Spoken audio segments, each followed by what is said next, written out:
All right, welcome to our required collaboration project meeting. We are going to go through the requirements for participating in your collaboration project. You guys are all, there's a large group of you all from the same school.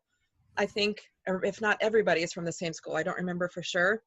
And so it's going to be a little different for you because you can see each other face to face, but I hope that you take the opportunity to learn how to do some collaboration work online and push you to, try to do as much of it online as possible so you practice how to do collaboration projects online. Because I'd almost guarantee 99.9% positive that whatever you choose your adult career to be, there will be some collaborating online. It's amazing to me, as I've checked in on students through the years, how much of their work is done with other people overseas and things that happen. So it's a really great time. Why we do these collaboration projects is so you can learn how to do that and be better prepared then for college and beyond. So this is conducting a psychology experiment and walking you through how to think like a psychologist. It's important to me that you don't just do something to do it. I want your projects to be authentic. I want it to be something that you are interested in, something that is realistic to you. And so that's where this idea came up for a collaboration project. So you will be working with a partner, and there's four of you in the class, and so I will divide 2 and 2 up. I will assign partners, and you will be working the rest of the semester to complete this project. And so there's 4 different sections, and then within each section I've given a suggested due date. And so this is just to help you to organize your work. I don't expect you, you don't have to stick by those due dates. I don't take off points if you don't stick to those due dates. And so my warning to that is procrastination is going to be extremely tempting. So you want to really make sure that you don't procrastinate, because you are not going to be able to pull this out and get it done in the last week that you remember that you're supposed to do this. So it's important to try and, keep working on it throughout the semester or the rest of the semester. And I will keep reminding you as things come up. So to do the project, you will be working with your partner on using Google Drive. So you will be using Google Docs, possibly using Sheets, possibly using Google Forms, depending on what you guys decide to do. The only requirement that I have is that your topic must be related to some type of psychology topic or theory.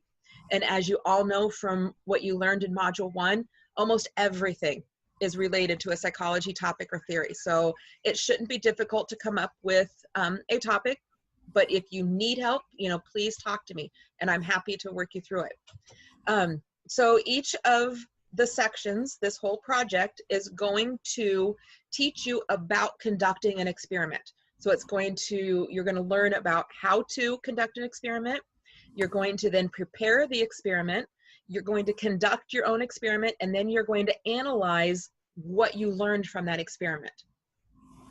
So when I finish up, so Monday of next week, I will send out an email to all of you, and you will have a link to this document, and then you'll be told who your partner is.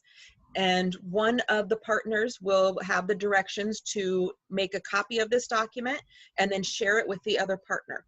And I will walk you through all of those in the email that you received to me Monday next week when you get this document. But again, I'm here if you need any help with it. If you have any questions, please don't hesitate to ask. So the first part of this is just the learning aspect of it. So learning how to experiment, learning the different procedures that you could do, learning the vocabulary that comes along with experimenting. And so I'm going to have you use this website, and I'm going to click to it here.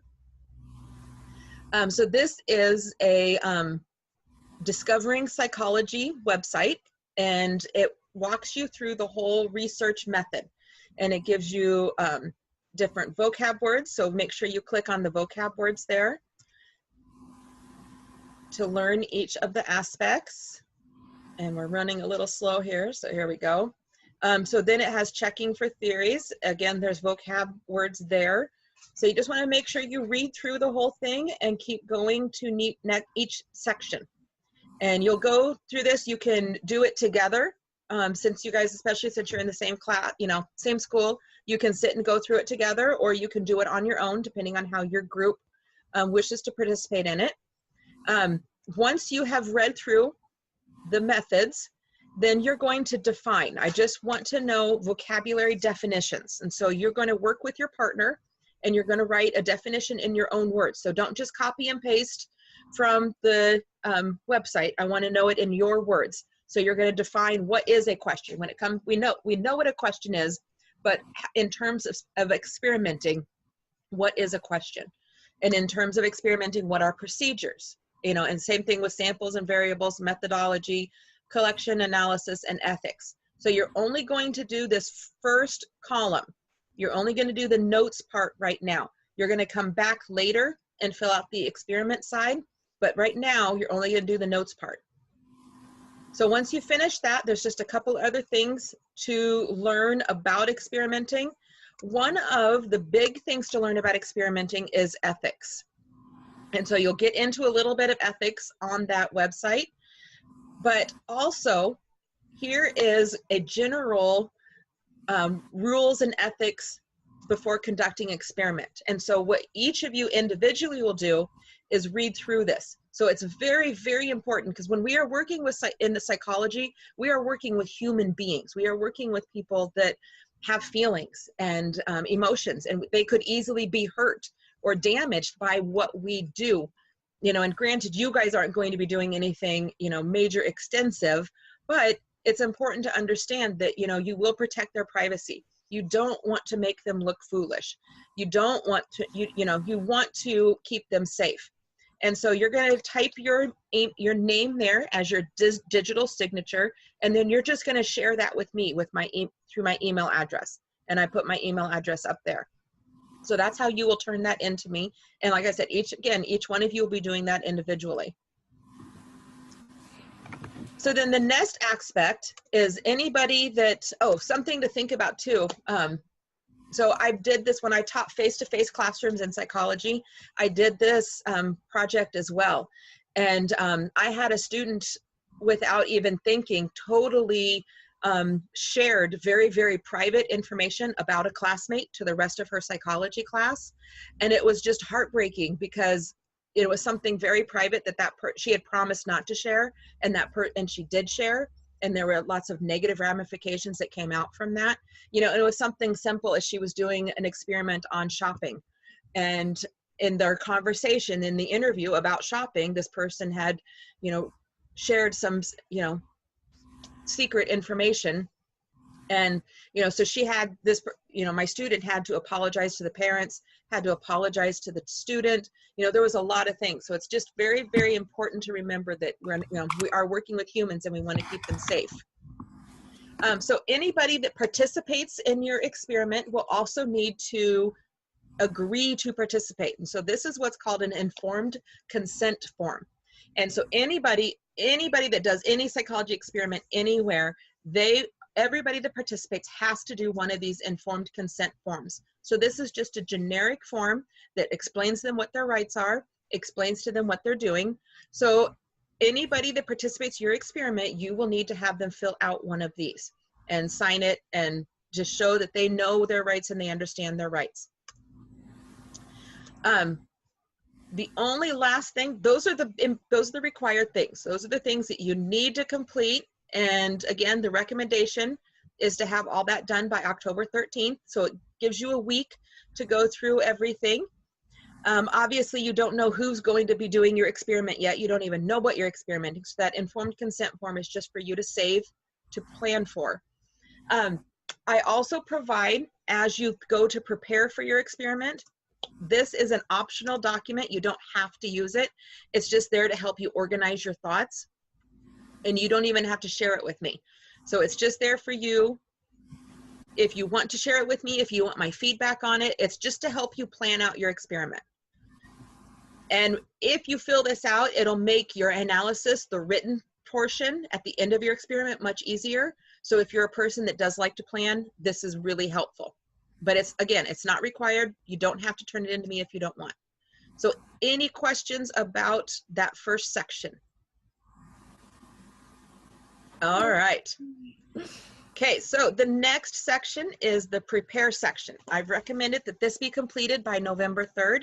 So this is the fun part. This is where you pick out what you want to do. So it's, you know, pick any topic that's of interest to you. There is this form here, this table, to help you brainstorm with your partner. You can use it if you want, or don't use it, I don't care. If you are completely stumped, you have no idea what you want to do at all, this website is very helpful. It's got all sorts of ideas of psychology experiments for high school students. And my internet's running really slow, so it might take a little bit here. Oh man. I will replace that with something else. They deleted the website on me in the last month. Okay, I will replace that with a different website. I will find another very helpful website, I promise. So you're not completely out in the dark, but also you can talk to me. I am happy to help you with talking through the process, figuring out what you want to do. So then, when we are experimenting with psychology, especially with psychology, it's very important to know and understand that we have perceptions and we have biases that we view the world with. And sometimes these can skew our results because what we think we are seeing is not actually what we're perceiving, what our brain is telling us. And so I want you to research the different kind of biases that can be out there and the different known biases that we deal with in psychology.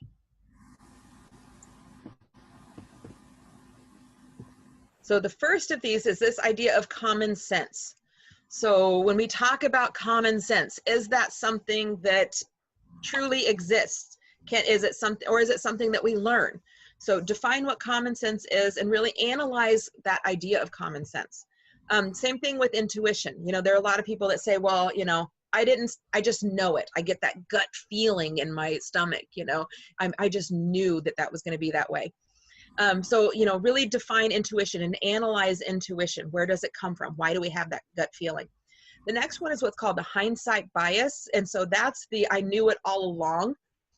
So, you know, something happens and then we look back on it, we say, oh, I should have known that. Or something completely went wrong. And we're like, why didn't I see that? You know, there was red flags. I should have known that. Well, and that's called hindsight bias. And then the idea of overconfidence. So we think we know something, and so we don't pay attention to it because we think we already know it. So we're too confident in that topic. And then next one, the last one is called self-fulfilling prophecy. And so it's this idea that we only look for things that fulfill what we think is going to happen. And our brain completely shuts out anything that doesn't make us right. And so we're constantly only looking for things that make us right. So those are the biases that you need to research and analyze.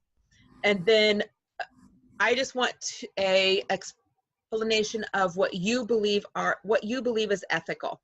I want to make sure, it's kind of like the last check to make sure you fully understand ethics. Before you get into your experiment, I want to make sure that you understand how important it is to keep people safe. So this is kind of just an essay of explaining ethics and experimenting.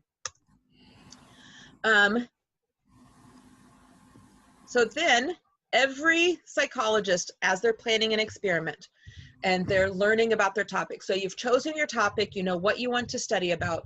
For example, you want to study the effect that music has on our mood. Okay, you want to really look at that and you want to talk to people about how does music affect them. So every psychologist has to go back and look at different research that has been done on the topic. So you're learning more about the topic. You're learning what other people have found out. So a lot of times in a good literature review for a psychologist, an actual psychologist, is going to be 15 to 30 different resources. So they're going to have to read 15 to 30 different articles, 15 to 30 other different experiments on their topic. I'm only asking you to do 5. So I want you to go to like EBSCOhost or Google Scholar. The EBSCO host is provided through our AEAs, so your teacher librarian should have the password so your coach should be able to get it, or your teacher librarian should get it. And so I want you to find 5 articles that have to do with your topic, and you're going to write a summary of those articles. And that's what's called your literature review. So you're going to put your literature review in your analysis, and that's going to tell you then, these are the things I learned from other people. These are the things I learned of what they found out. So any questions about the learning portion? Nope. I'm good. Okay, excellent. All right, so the really, really fun part is conducting the experiment. You've done all this learning, you've done all this planning, and so you have until December 1st to conduct your experiment, to put everything into motion. And the really great thing about psychology and about experimenting is it could totally fall flat on its face. It could like be a complete bomb, total failure, and you're still going to get an A. Because that's the cool thing with experimenting. It doesn't have to be right. It doesn't have to be perfect. It's an experiment. You just tried something out.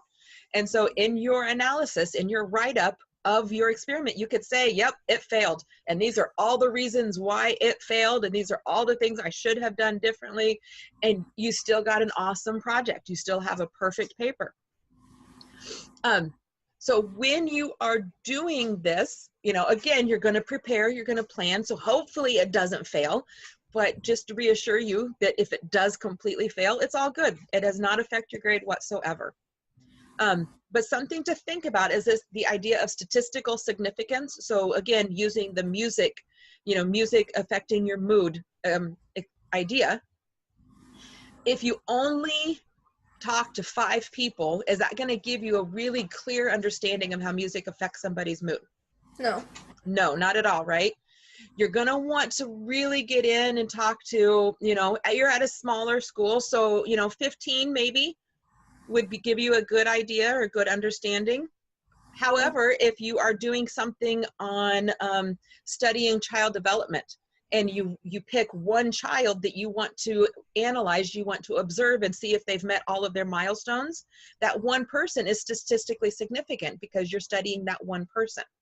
So you got to, all you need to do to understand statistical significance is just make sure you're very clear in how many people to give yourself a good understanding of whatever you're testing. So any questions about the conduct, to conduct your experiment? No, I'm good.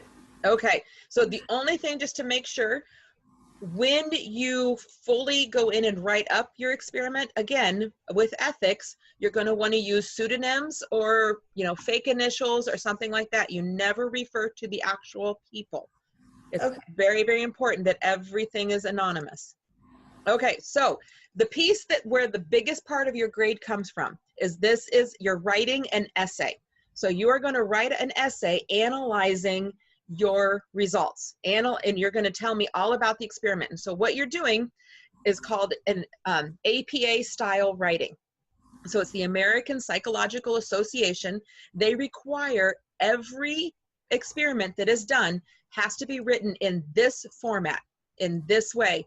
And then they submit it to journals and they publish it. And that's what you will eventually end up reading with your literature reviews. So you're going to start a new Google Doc to write a really good journal article. I would expect it to be at least 2 to 3 pages by the time you're done. It's going to feel extremely redundant because of what you have to type. But that's okay. It's supposed to be redundant. That's what the APA style, that's what American Psychological Association, that's what they want. And so, yes, you feel redundant, it's okay, because that's how it's supposed to be. So the first title, or the first page, is going to be the title page. It's just that title page. So the title of your paper, your names, the date, our class name, and then my name. And it's just, they're centered on the page. So then the next page, and each one of these, so now then these are all headings. So introduction will be its own heading. You'll type introduction, and then you'll give me 1 to 2 paragraphs of discussing how you even picked your topic. So why did you pick your topic? How did you come to that conclusion? And any background information you already knew about your topic before you researched it. So that's, you know, you'll type introduction, and then you'll type your 1 to 2 paragraphs giving me that information. Then you will type research question and / hypothesis, and that's your heading again. And then underneath that is that one question. What is the question that you are testing? What is that theory that you are testing? And so it is just that statement or a question, whichever it is. Okay. Then the next heading is literature review, and that's where you'll summarize those 5 articles. So you'll tell me you'll tell me all the different articles, and you'll summarize what you learned in them. Okay. Then the next heading are procedures, and then it's just the heading procedures, and you don't put anything underneath that. And then you have the heading participant, and so this is where you describe your participants. You don't give me any names, but you describe them in detail. So 5 boys, 10 girls between the ages of 15 to 17, from rural southern Iowa, or some live in town, some live outside of town. Paint me a picture of these people. What were they like? What's their culture? What's their, give me as much detail you can give me without telling me exactly who they are. Then the next heading is setting. So where did the experiment happen? Again, paint me a picture. Describe the surroundings in details. So describe what it looked like. Where were they sitting? What did they do? That type of thing.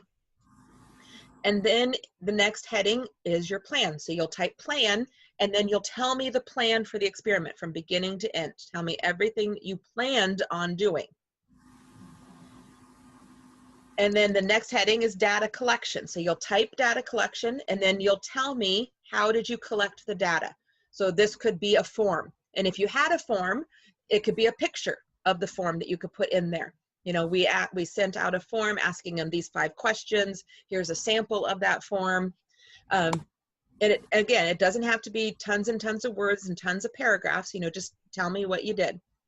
And then data analysis. So tell me, then you collected all the data, then how did you read it? How did you analyze it? What did you do to extrapolate the data and to find conclusions, or to see, where stuff connected and things like that. Then the next heading is results. And so this is giving me those statistics. 5 out of the 15 participants had no mood effects whatsoever from the heavy metal music. 10 out of the 15, reported feeling more more pepped up, more adrenaline rush. Give me those specific results. And then the conclusions, this is where you get to tell me everything that went right, everything that went wrong. What did you learn? So this is your big analysis of all of those details. So what conclusions did you draw? If you were to do it again, is there anything you would do differently? And then also, what do you recommend for further testing? So if somebody was to read your article, what things do they need to take your article further? What do they need to do?